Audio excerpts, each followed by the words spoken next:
Welcome to the Data Dialogues podcast, where we discuss all things data to keep your marketing fresh and fierce. Each week, our host, Larisa Bedgood, head of marketing at Porch Group Media, brings you new episodes with expert insights on how the world of data is evolving and shaping the future of marketing. Join us as we discuss the latest trends and tune into conversations that matter as we bridge the gap between technical expertise and practical applications.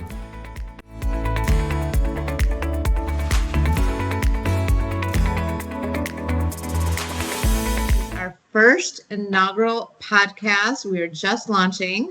My name is Larisa Bedgood. I head marketing at Porch Group Media.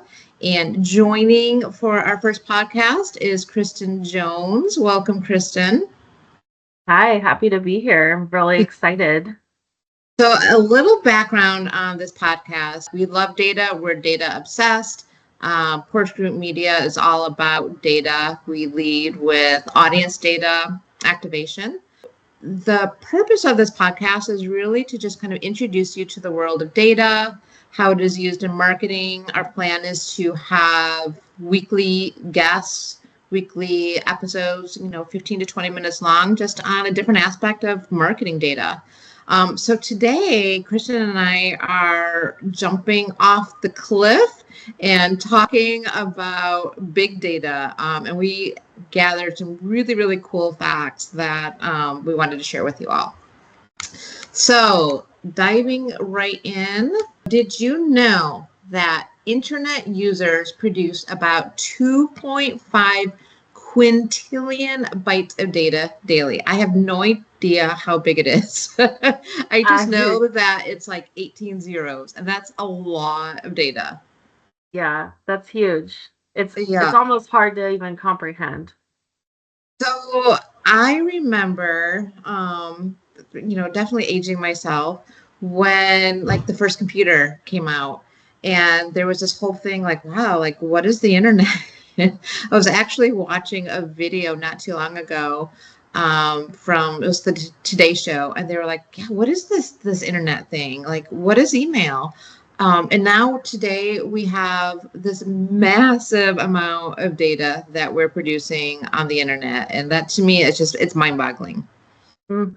Exactly. With all of the communications, the social media, websites.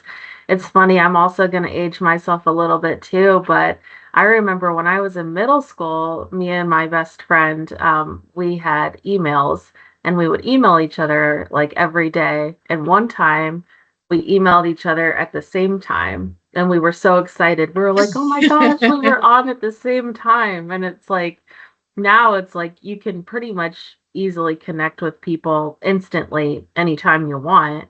But it just kind of shows like, how far the internet and everything else along with it, marketing too, has come. Yeah. To me, that's what's super fascinating. Again, like kind of going back to the early beginnings of, communication, internet, digital. Do you remember all of the AOL, what are they called? CDs? I don't even remember what they were called, but all the AOL floppy disks. Oh, right. That were, I don't even recall what the right verbiage is for that, but that was such a huge thing. And today, computers are so much smaller. I couldn't even imagine doing marketing without AI now. That's how far we've come. And just to think, in such like a relatively short span of time, like how massive things have grown, how massive data has become, and just the capabilities to me in the marketing world and how we can use that data to target is so exciting. You have a little note here that says it would take 181 million years to download all the data from the internet. That's crazy, right? Yeah. Just thinking about that. With more data like being created in the past 2 years than, in the entire previous history of the human race. Like, those are just some mind-blowing stats. And data is so important, like, for your marketing. now. Like, Mhm.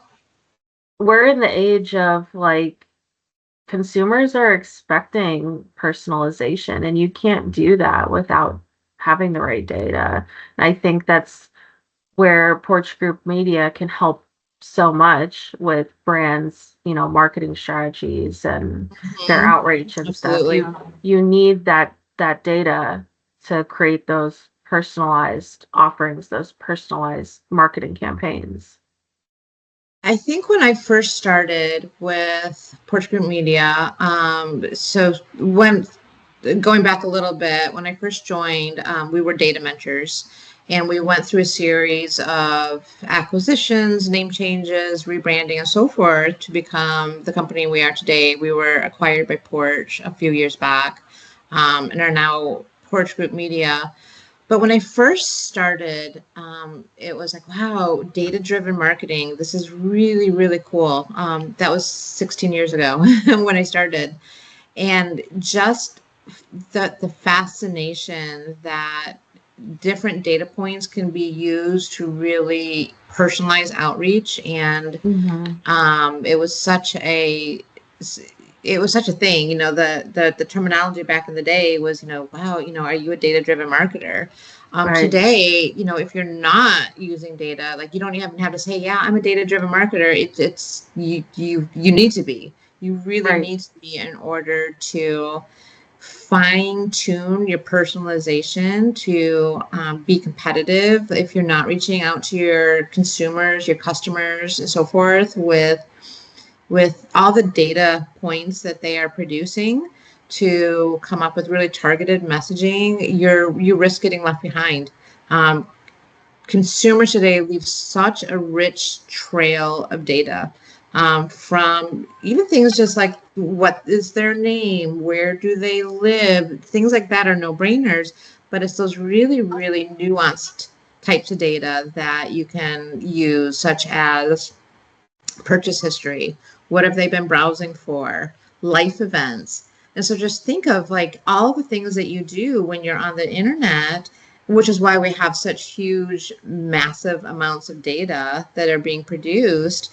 But just one person, all that data, and how marketers can then use that data to really fine tune messaging, offer you products, and just think, Kristin, like, I know you and I have talked about this, like, wow, like, I just got an ad for X, Y, and Z. I didn't even know I was, searching for it. I don't think I searched for it even. Like, the marketer just seemed to know. Yeah, And that's possible because of like all this data that we're putting out there that we don't even know we're putting out there. no, exactly. I actually had something just recently happen to me it was almost kind of more like a creepy marketing Uh-huh. experience, right? When I was in the market for a new couch.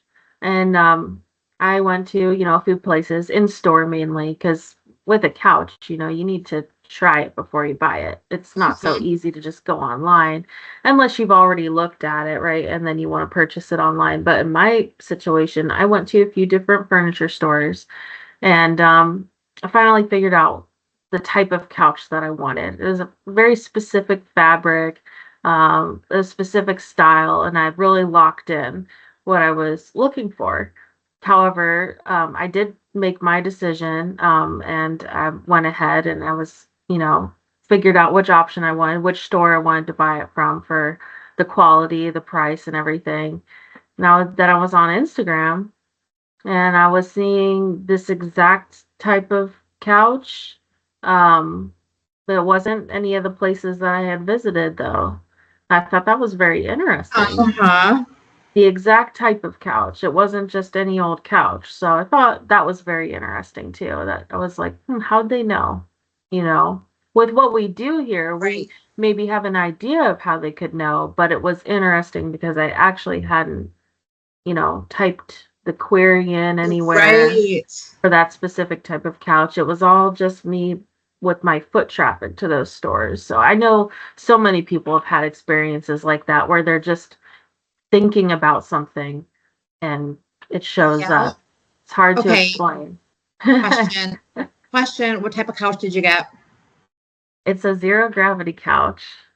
Yeah, Oh. it's a zero gravity couch, and it's got like a those throw blankets that are really, really soft? Uh-huh. That's the material, and it reclines Okay. like all I the love it. way. Yes, Yes. it was so worth it. I'm feeling we need to make this, available so people can all check out Kristin's This Zero Gravity couch. Couch. Yes. Yes, I highly recommend it. If you love that like soft throw material, like and you love to recline way back, then That's it's for you. amazing. Yes. This, guys, is how big data, and how Kristin searched for couches. Now she was targeted with couches, and now how we get to see Kristin's couch. So the power of data is all I can say. So I am obsessed with this next stat that we found. I don't know who may or may not be a Swiftie out there, but I thought this was such a great stat. So the number of times fans stream a Taylor Swift song in 60 seconds is 69,400. Now that's a big data stat for sure. As a marketer, I love how well she markets. I agree. I'm also not a Swiftie, but I can respect her marketing and her talent and everything else. Yeah. So what else do we have in our big data um, repertoire of facts? Well, this one is about streaming content. So viewers collectively watch 43 years of streaming content every minute. What? Yeah, that's so crazy. so things that I stream, I'm assuming is like my recent Netflix binges. Mhm. Love is Blind. Um, Oh yeah. just finished up that. I'm very excited about the new streaming show that I've been watching, The Ultimatum. Um, Oh yeah. I haven't gotten a chance to check that out. You yeah, recommend it? highly recommend it for any of you out there. Maybe I can redeem myself if I'm not a Swiftie fan. Love is Blind, The Ultimatum, highly recommend. Yeah, we're still hip over here. We're still Yeah, we hip. are. We are. For sure. For sure. These big data girls, like we got it going on still. Yeah, I'm trying to find something new to watch. I kind of in a little bit of a slump, so maybe I'll check the Ultimatum out. Yeah, super That'll good. be good. And But then the other show that I've been like lately just been it's on in the background. Actually, no, it's not on TV right now, but Naked and Afraid. I don't know, guys. There's just something that, like this is like there's like 80 seasons of it or something, and I just have it streaming and it's just ridiculous. okay, so I'm gonna sound like I'm living under a rock, but I actually don't know what that one's about. Is that like a Survivor It's vibe type of show? vibe, but they're naked and Okay. there's Do a they lot blur of it out? blurred out sections Okay. going on. Yeah. Um, but yeah, Larissa is part of the whole streaming, big data vibe there, and that's what I've been streaming. How about you? What are you streaming? So we made the decision to get rid of cable a couple of years ago Huh? because we weren't using it. You don't have cable either, right, No, Larissa? no. Yeah, it was a easy decision, but it was a little bit of a hard process, right? Because they do not want you to cancel. So now we just stream, and we are streaming on a few. We've got Netflix, HBO, Hulu. Feel like I think we have Prime too. And we've got, I don't know if this is technically considered streaming, but it's something we're paying for. We're paying for the YouTube Premium, so we don't Right. so we don't Yes. get ads. Yeah, and that is Like, I love that because I love listening to music without the ads coming on, and Yes. you know, so All right. that's what we're doing. We've got that. Yeah. And the one thing I will say though is like I wanted to watch like a older movie that came out from like 2010, and I had checked all the platforms that we had. This was over the weekend. It wasn't on any of them. It was on something else that I would have to get, and I was like, not doing it. I'm not doing it. I'm just gonna wait until it comes onto one of these platforms that we're Yes. already streaming on. There's a little bit of frustration there, right? Like I'm already on, like I think I said four.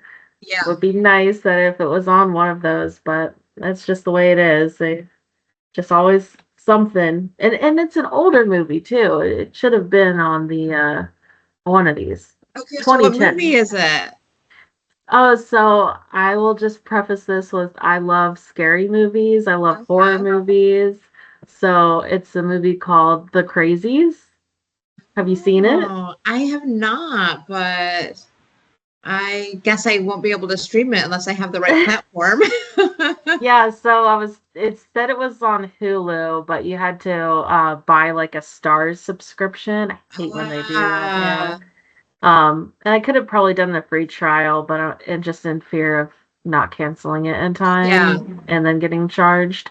But yeah, it's basically the gist of it is, well, everybody there's like some sort of like virus that makes everybody go crazy.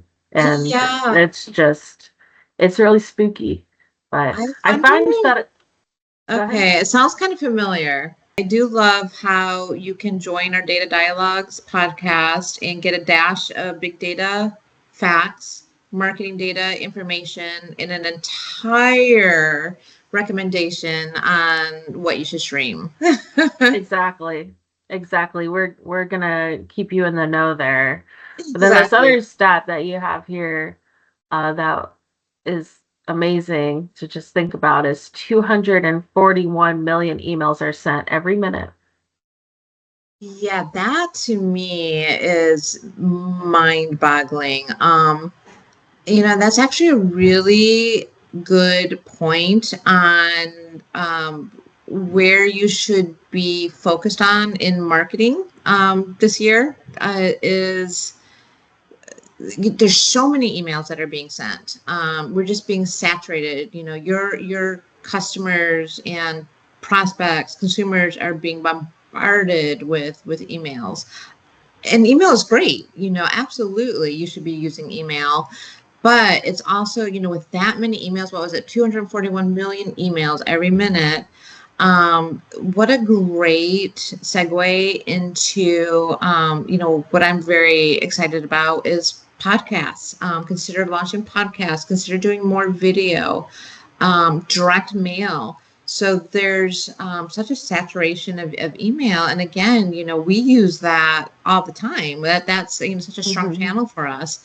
But breaking out into new formats, new marketing channels, I think is really, really something to consider testing if you're not. Especially like I mentioned, direct mail. I think that is something that is a little bit forgotten. And when I get things in, I love Mhm. checking the mail. That's just my thing. But um, that's just such a great way to cut through the clutter. People are, not using some of those other mediums as much. And if you can get a head start on that, that's a great way to, potentially reach your customers and prospects. Yeah, I completely agree. I think email is always going to be important, but it's also important too to like focus on more of a multi-channel approach, right? Direct mail is great for that too, because with all of that digital noise out there, like I was reading a stat not too long ago that the average person is exposed to, I think, 4 to 10,000 ads a day. Right. um, Direct mail can be a great way to cut through that digital noise. It's good to have your presence on multiple channels. Like that way, when, people might be more receptive to direct mail than they are to Mhm. email, or they might be more receptive to CTV, like a CTV ad. You Right. just, you have to be where they are and you have to be where they're most receptive, right? So Yeah, I think, exactly. Really good point too on CTV, especially, like we just talked about streaming. I know that when I'm doing a search, for example, online, or Amazon shopping, I think I was just searching for skincare products. And literally, like one of the next shows that I was streaming, I got targeted within the ads for different skincare products. And I paid attention. I was in the market. mhm. They used my data from searching, so again, it all ties in together with all the internet, all the data that's being produced, all the searches, all the streaming, and how it all comes together now full circle based on what I'm browsing for. That Mhm. data is captured, that trail of data that consumers leave behind. And the savvy brands are then using that to retarget me on my streaming platforms. And so I was paying attention to a few of those items, like, okay, yeah, that I might check that one out. So a lot of data, and if you can capture it and make sense of it with data providers, or there's so many different platforms that are capturing data, third-party data providers like Porch Group Media, data marketplaces. They are all capturing that data. And if you can tap into it and use it for targeting, you are going to capture high intent consumers. Yeah, no, exactly. It's that intent-based targeting, right? Like you had intent, Mhm. you were searching for your skincare products, and then you're served up an ad because you showed intent that you're interested in purchasing those products. And I know we have a great webinar coming up too in January about that very topic and how you Right. can leverage your first party data, with your intent-based targeting. So you'll definitely want to save your spot for that if you haven't already done so. Yeah, I love that. We'll be Hmm. sure to drop the link in the notes for this. So that should be a really good one. Yeah. Um, and I think we have this one more stat. So the global big data industry is projected to reach $401.2 billion by 2028. So full circle yet again, how all of that data is being used, and brands are purchasing that data. Consumers are, buying based on these targeted ads, but it's such a big industry. And it's skyrocketing, like from the initial launch of the internet, however many years ago to today. And it's, the big data industry, fueled by all these digital touch points, is expected to reach, over 400 billion. That's massive. That's such, like, what an amazing, exciting time just to be a marketer. Exactly. And I want to say, like, 2025, it's right around the corner. And I mean, we're still recording this in 2024. So our listeners may be hearing this in 2025. But yeah, I think as we like wrap up, what are you most excited about for 2025, Larissa, in the world of data and marketing? That's such a great question. For me, I think it's really about the potential of AI, and how quickly it is evolving. Gosh, Christian, it just seems like it wasn't too long ago. We were like, wow, have you checked out Chat GPT? I Like, know. look at what it can do. I mean, it was just a matter of months, really, in the long and short of it. It was not that long ago. And then we moved to video, like, wow, look at what AI can do. It can create some videos for us. Hmm. So for me, I am so excited about the potential of AI. one of the things that you and I talk about a lot is using AI as a tool, not as a replacement. So as marketers, we have, data is a big part of the equation, absolutely. But it's our humanity. It's the way we use data. It's the way we can creatively analyze data to get out those insights. And the same with AI is how we can creatively, maybe generative AI is going to create something, but we need to infuse our humanity, our human touch into it that, I'm just very excited about. Yeah, definitely.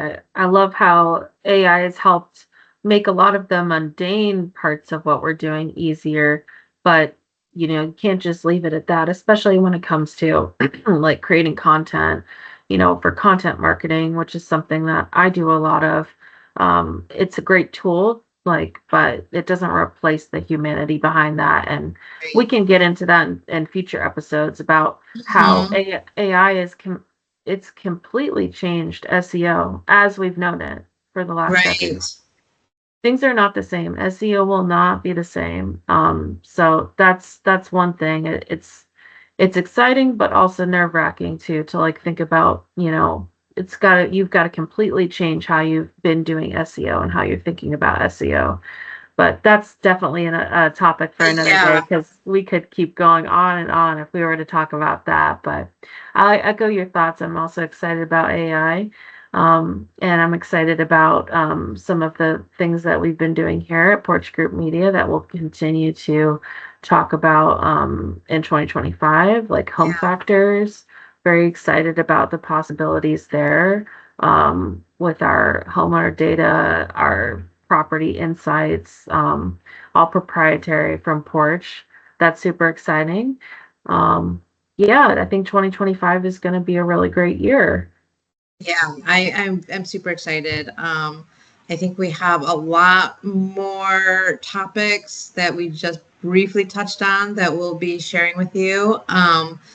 Would also love to hear from all of you. Like, what would you like to hear about? Are there any aspects of data that you'd like us to explore? Any videos? Anything that you stream that you want to share with us? Exactly. Hey, I'm always open to recommendations because I get in these ruts where I just don't know what no don't know what to Exactly. watch. So please share some recommendations. Exactly. So yeah, I appreciate you all joining us for this inaugural podcast. Stay data driven, stay creative, and we'll catch you next time. Thank you all. Thanks for joining.